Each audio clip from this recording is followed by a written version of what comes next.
İlk öncə Xəyal müəllim sizi, Dürdana xanım sizi, Şəhər müəllim və bütün üzvlərimizi salamlayıram. Xoş günlərdə, xoş işlərdə görüşək deyirəm. Düzü ilk dəfə mənə bu təşkilata üzv olmaq təklif olunanda çox tərəddüd elədim. Fikirləşdim ki, bir yığın söz toplumu olacaq, elə bir məsuliyyəti olmayacaq.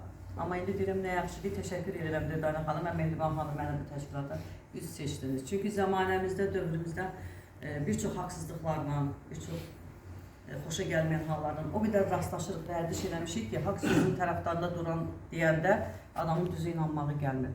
Amma getdikcə, çıxışları eşitdikcə, qoyulan mövzulara, fikirləri, bildirilən fikirləri dinlədikcə başa düşdüm ki, yox, əslində bu belə deyil. Nə yaxşı ki də belə deyil. Çünki insan haqq sözü eşidiləndə, ədalət görəndə yaşamağa ümid artır.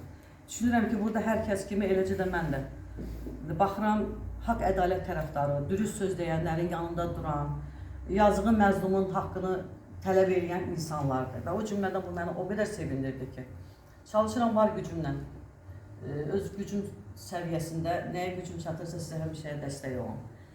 Deyiləcək yerdə sözümü deyəm. Dürdana xanıma da mən təklif eləmişəm ki, Dürdana xanım, əgər əlimdən gələcək bir iş varsa, mən sizin yanınızdayım. Çox sağ olun, var olun və ümid edirəm ki, biz böyük addımlarla addımlayacağıq. İnşallah.